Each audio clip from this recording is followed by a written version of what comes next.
Hello everyone. Today, we will continue to look at the Red Hat System Administrator Certification question bank. In the last question, we already created the image. In question 13, we created an image. What do we do after creating the image? In question 14, we need to create this image into a complete container.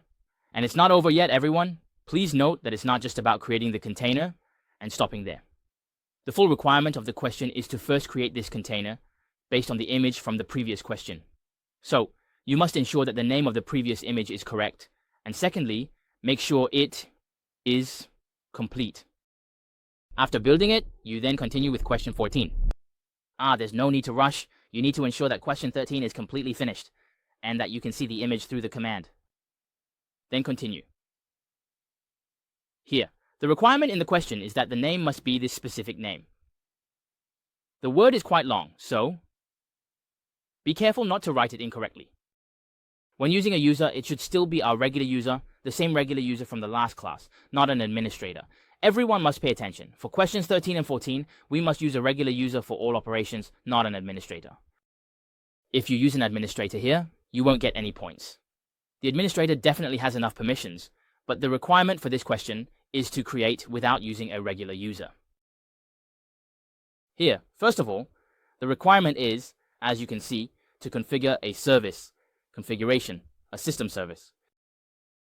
Well, actually, there's a small issue here. Under normal circumstances in our system, if we install a service, what is it usually? It's usually done by installing from source code or by using other methods like extracting compressed packages. After installing the software, we add it to the system services, adding it as a system service. If it's installed via RPM, it doesn't matter because it will do it automatically. It will be added to the services. All the services we install manually need to be added to our system services. But what do we have here? We have a container. Pay attention. This is relatively special. It's not a single service, right? Our service is our container. Has it already been installed? Yes, previously in question 13, we used this service to build a new image. After building this image, we need to create a new container based on this image. The name is quite long, so be careful not to make mistakes. Of course, during the exam, pay attention to the requirements in the questions, including the image name. Also, pay attention to our container name. Follow the requirements in the questions. After creating this service, to be precise, after creating this container. How do we add a service? This might be something that people are less familiar with, because generally, after we normally install software, right? Normally, we add it to the system services. That's usually how it's done. But with containers, the process is a bit different. First, we need to start our container. You need to start the container first. And then, using the putman command, add this already started container. Note, it must be a started container. Add it as a service. Next, shut down the container. Then add this container to the system services. Set it to start automatically on boot. And check its status. Finally, what do we need? There's one more crucial step. After completing this, you can restart it. Our first virtual machine, which is Node 1, or you can also call it Server A. Its original name was Server A, and we changed the host name. Afterwards, it's called Node 1. Here, after completing this problem, you can just restart. And restarting means not only checking this problem, but also checking any previous problems, where services were installed, including external services, including our time synchronization service. Also including our scheduled tasks. These are actually all services, all software. They all have their own startup operations, and also include things like NFS, file system services, and so on, because we need them to start automatically on boot. So, restarting here can just check whether the previous services can still function properly, BDE. After we've configured everything, if you haven't set them to start automatically on boot, it doesn't affect the final verification result. Only when you completely restart our services, which means restarting the system, can you see whether your task is complete and correct. So, here you need to pay attention. This restart not only verifies the correctness of this particular task, but also the previous tasks. As long as the task involves services, you can verify them. For those tasks with just one or two standalone commands, you don't need to do this. Those are just regular commands, unrelated to services, and they don't need to be set to start automatically on boot. The main focus is on restarting any services that were started earlier. Make sure to verify all of these. This is the operation we need to perform after a restart, because ultimately, after you finish answering all the questions, the system will shut down the main server, and then restart it. After the restart, it will then check the content within your tasks. Specifically, it refers to the two virtual machines within the environment. After restarting, verify whether the configurations inside are correct, as this is the final criterion for scoring. Therefore, this restart is indeed necessary, especially after you have completed all the experiments. For our beginner level exam, there are two virtual machines, and you can restart each one yourself, then check each question again. Once everything is fine, you can leave. Restarting and checking is the most comprehensive way to verify everything. Checking each step as you go is just a basic preliminary verification to ensure your commands are generally correct. However, for a more thorough check, you need to restart and verify again, or if you don't want to restart. You can start from the first question, and check each service.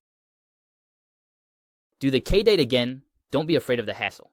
If you forget to do any part, this question will not score at all, because if your service is not up, other requirements cannot be discussed.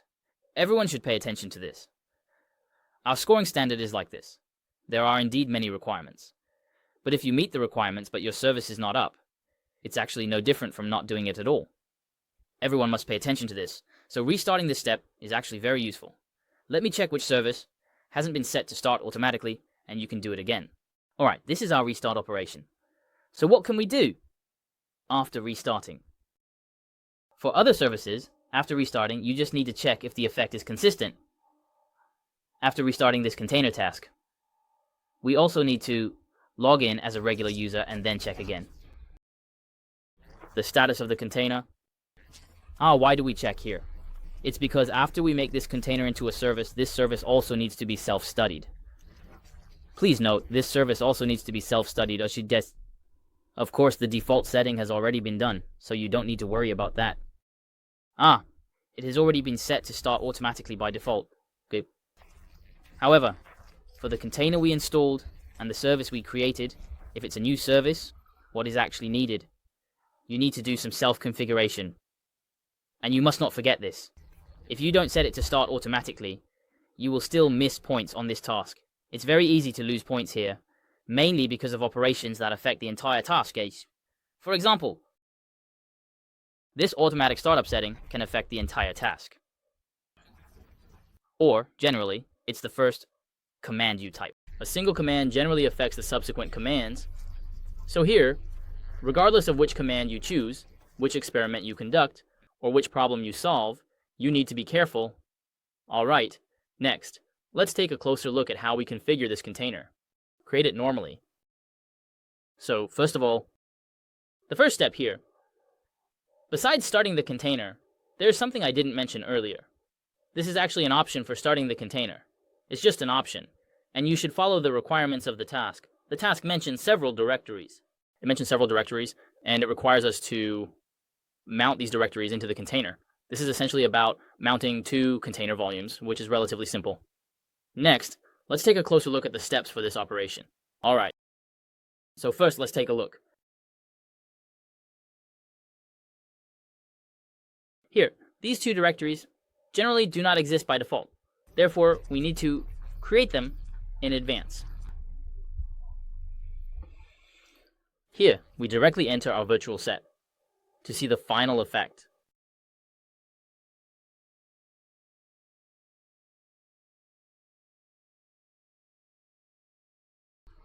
Once inside, what do we do first? First, switch the user. Switch to a regular user first. For the regular user in our task, it is this one. It's not node 1. It's all A. The password is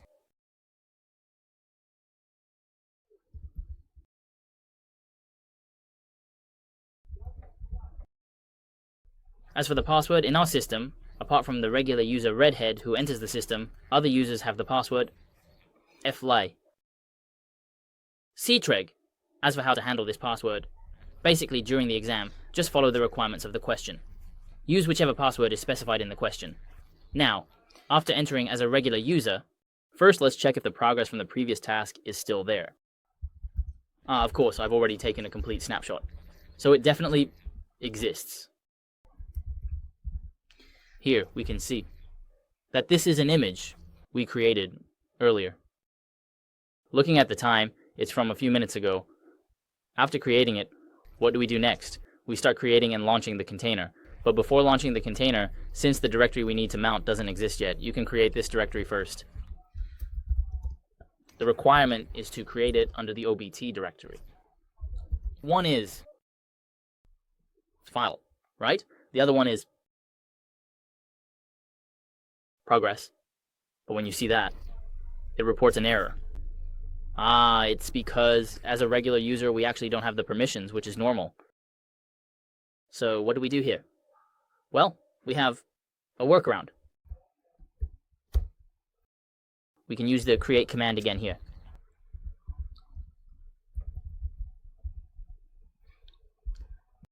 This is one of them, and the other one is progress. Okay, after both are created, next. Here, everyone should pay attention, because we need to use these two directories as the containers directories. Therefore, our regular user, who is currently the containers management user, so needs to set these two directories as the owner and group. So here, we need to add one more thing. The change owner command we used before, right? Previously, we had a permissions question in the earlier exercises. At that time, the change owner and change group commands could be chosen.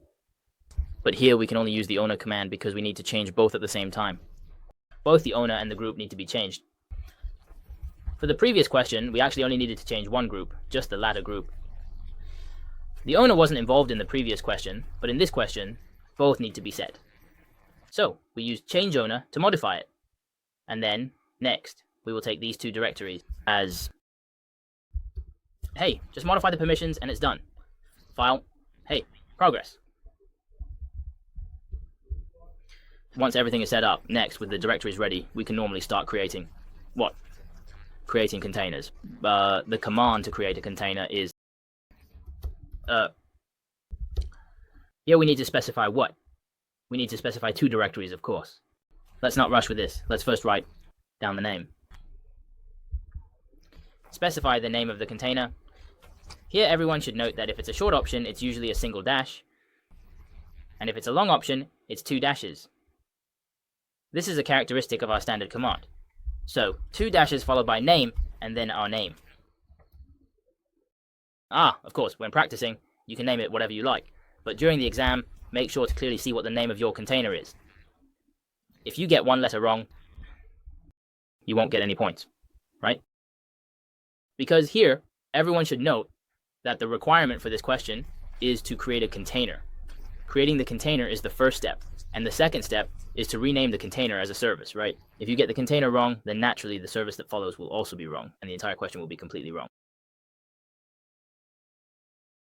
So these important points need to be handled carefully, especially when dealing with parameters. Actually, when it comes to command options, I'm not too worried about everyone making mistakes. Why is that? It's because when everyone is normally working, there's a command completion feature, right? There's a method for completion. If you type halfway, we can use command completion to fill in the rest of the command or option. Generally, there won't be any mistakes. The only thing that can't be completed is actually the parameters, especially when creating some new content. These parameters don't exist in the system, so they definitely can't be completed. If it's some existing file directory, like here, right? Like here, it can be completed. But before it's created, at the creation step, it doesn't exist. When creating, it actually doesn't exist, just at this step. If you write it wrong, then everything that follows will also be wrong. If you write it correctly above, the part below will auto-complete. You must pay attention to this part. The name of the container must be written correctly. Once it's written correctly, what's next? Actually, besides normally creating the container, there's only one requirement. What is it? There's only one. Mount two directories. Just mount two directories. So let's mount the directories here. The mounted directory, what are its requirements? It's like this. It requires from within opt, right? Under the path file. Where to mount it? The requirement is to mount it inside our container. Let me see, inside the container.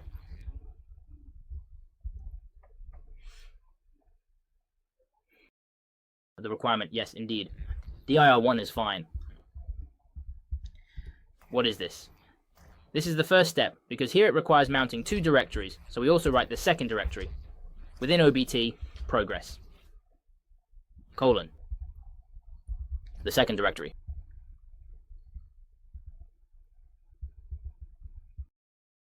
Okay, after writing these two, it's not finished yet. Please note, it is not finished here. What is still missing?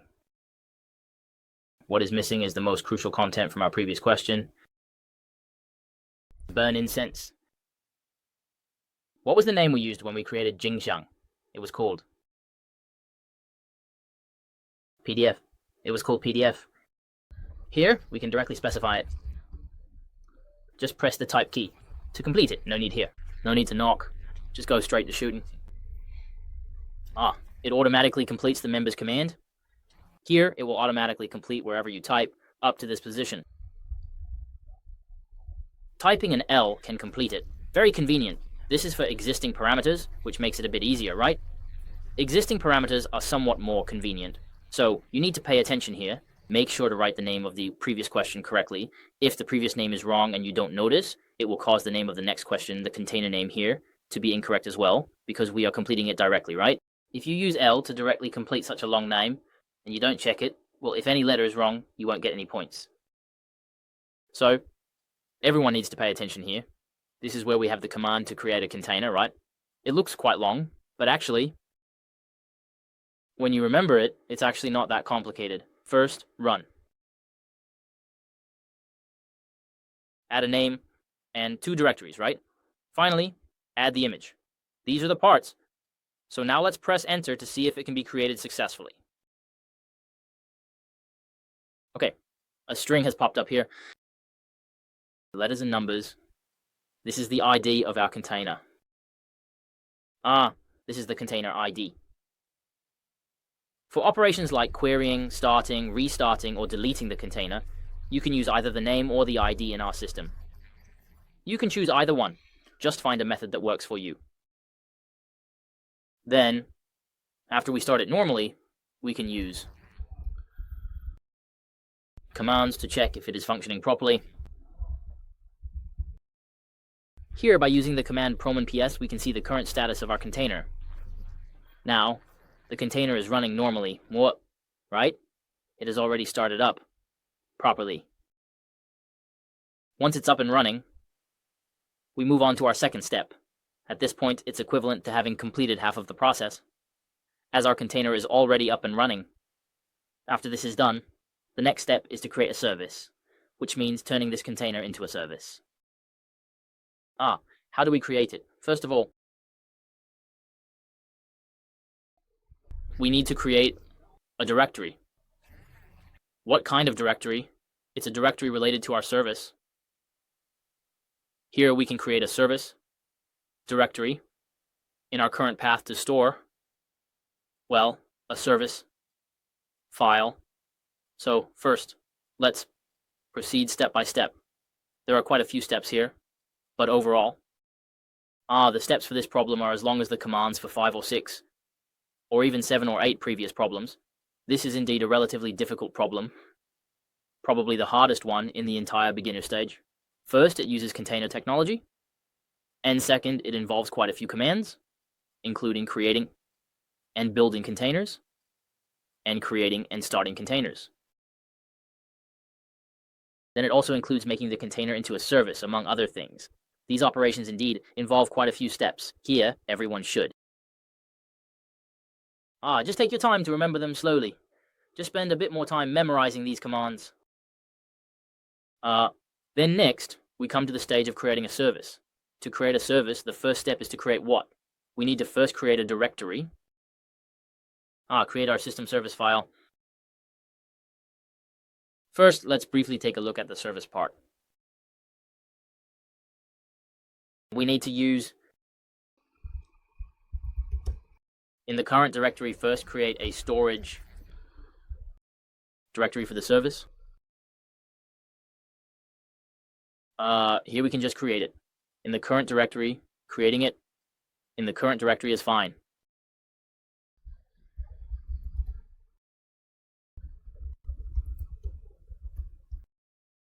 Then there's the user. In the current directory, you can use relative paths to navigate without needing to specify the absolute path. This is our current directory. This is the home directory of our current regular user. Alright, here, we will first create the directory for the service, files, using a command. And then we will enter it.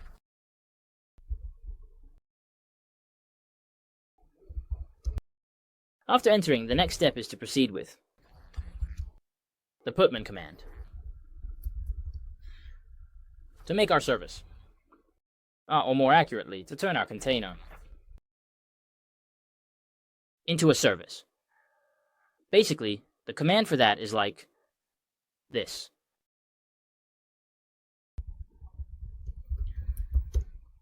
Here, first you need to ensure that your container is functioning properly. You must first ensure that your container is in a normal state. If your container didn't start up earlier, there will be issues here. So the first step, after creating the container, is to use the ps command to check whether our container status is normal. In this case, if the status shows as up, then it is normal. If it shows other statuses, like down, or any others, then there is indeed a problem. So here, what do we do first? First, we use a command to create this container as a service. What is the container's name? Again, it must be correct. What if you're afraid of making a mistake? Well, you can copy it. This part we can copy. Right? We just copy it over, and it will definitely be correct. Write down the name of your container. And then, what do we add next? One of our F. Then here we can successfully create a new service. Create a new service. After creating this service, you can see what features this service has. It starts with, what's the prefix? It starts with container dash container name, which means it is already part of our service, part of the container. This is equivalent to what it is now already with. So what about the service itself? It is already considered as one unit, meaning when the service starts, it can start the service. To shut it down, you need to close it. When the system starts, it will also start once together. This is one of our... A creation of the service, after making it into such a service, next we need to temporarily shut down our container. The command to temporarily shut down our container was mentioned earlier. You use stop, start, restart, shut down, reboot, and so on for these operations. We use all of them. The ID or name. The ID is a bit too long, right? So what can we use? We can use the name, but generally, you don't need to write too much of the ID, just write up to here. You can see that the Docker PS here actually tells us how long the ID should be written. Writing it this long is enough. After using the ID, just copy it. If using the name, just copy it. Obviously, the name is shorter, right? So we copy the name. Okay, we shut it down. If you're afraid of making a mistake, you can copy it. It's okay. During the exam process, we are actually operating directly on a real machine, so it's okay to directly copy something. You can directly copy it. It's fine to copy directly. Then here we can first see. Hey, here, for now, let's first shut down this container. After shutting it down, we'll take another step. To be a bit more aggressive, we'll directly delete it.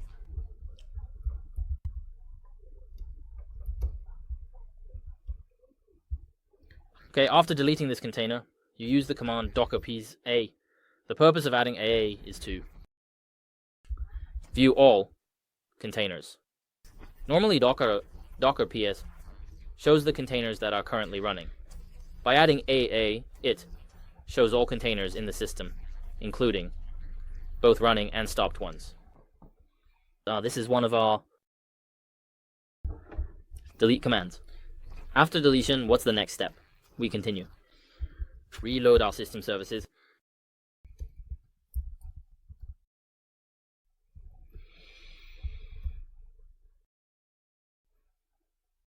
After successfully loading the system services, next, we can.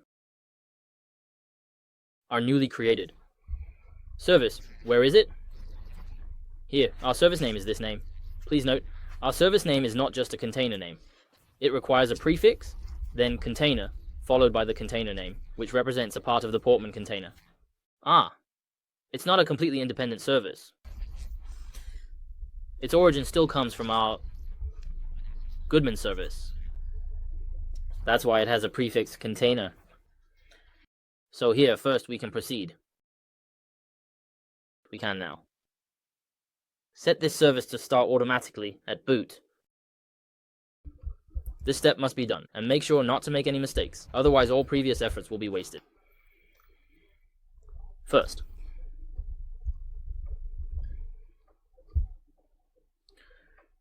to enable a service, we use enable, right? We've done this many times before. Then once it's enabled, we also start our container service. After it's up, we can check its status. To check the status, we simply replace enable with status.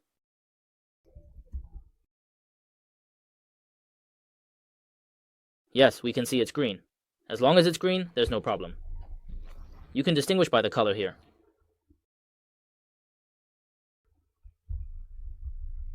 Okay, this is how we create and start our service. We've done the initial setup. So next, right? We can restart it immediately to see how it works. If there's no issue visible through the PS command, then we can proceed. To ensure it. Because right now, we are actually a regular user, not an administrator. Here, we need to perform an additional step to ensure that our regular user's service starts with the system. So, we need to add a special setting so that when the system starts, we also do what? We will also make sure that our regular user service, because by default, most services are installed by a service user, and later on, we can switch to other system users for management. Generally, installations are done by, right? Our system user or the root user installs it, or the root. But this time, what are we using here? A regular user to install a service. So in this part, you need to, hey, pay attention, pay attention. Here, first, we'll use this command to ensure that this user service starts together when the system starts. And you can add it like this.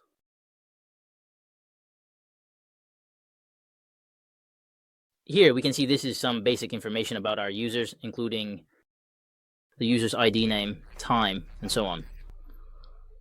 Then, here we can see. So for our system users, actually, we also have services.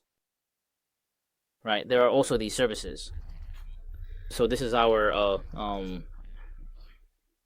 a method to enable services for our regular users. Then next, we continue to the next step. What is the next step? Well, at this point, where are we? We are now in a virtual machine within server A or node 1. Within this virtual machine. So if you want to restart, the first thing you need to do is you need to exit first and return to the administrator. And the administrator will perform a restart.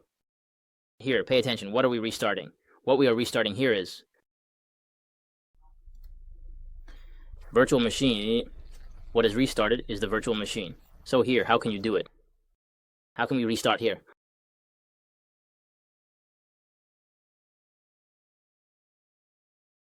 We can actually restart it directly from this position. So let's restart it. Restart it. Restart directly.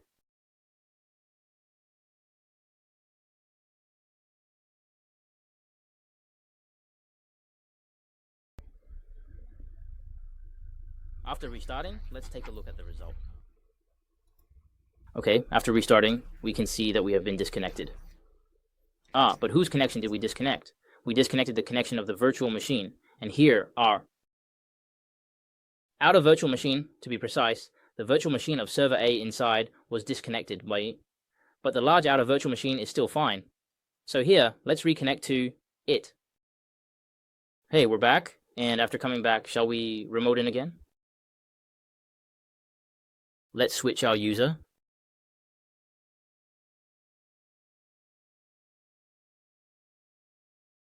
Sorry. Okay, switched over. After switching over, let's take a look. PS, we can see it has been running for a minute, as we just restarted it. And here it has been running for a minute. Here we can also check what we can look at, like the status of your service, right? The previous service status command is this one, and you don't need to type it again, just scroll up to see the history records. Okay, green means no problem. This is ours. Question 14. Here, everyone should pay attention to this. After restarting, you should also check the previous few services and take the opportunity to check a few other services. Which ones are they? Let's go over these services for everyone. The names, right? At this point, this question is completed. Let's review the previous questions. For this question, we need to check the services. Moving up, let me think. Which question was it? Alright, for question 8, there are also services. Remember to open the question once. For question 7, it's also a service, the time synchronization service. Question 5 is also about service, scheduled tasks. Going further back, question 3 is about external services. It's external services, which is HTTPD. For this question, let's count them all together. 3, 5. Approximately 578.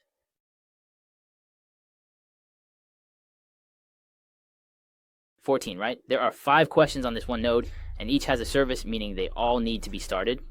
After you finish restarting, check if the services for these 5 questions are all up and running.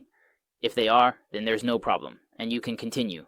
If any are not up, just fix it. It's okay. It's not too late as long as you haven't submitted your work. You can do it as many times as you want before submitting, even 3 or 4 times, it's fine. So here we have reached the end of our container body. The main point to pay attention to here is that there are quite a few details. Indeed, there are a bit too many. So everyone should spend more time practicing these commands. As for the previous question, I won't elaborate much. For question 13, it's really about getting the image name right.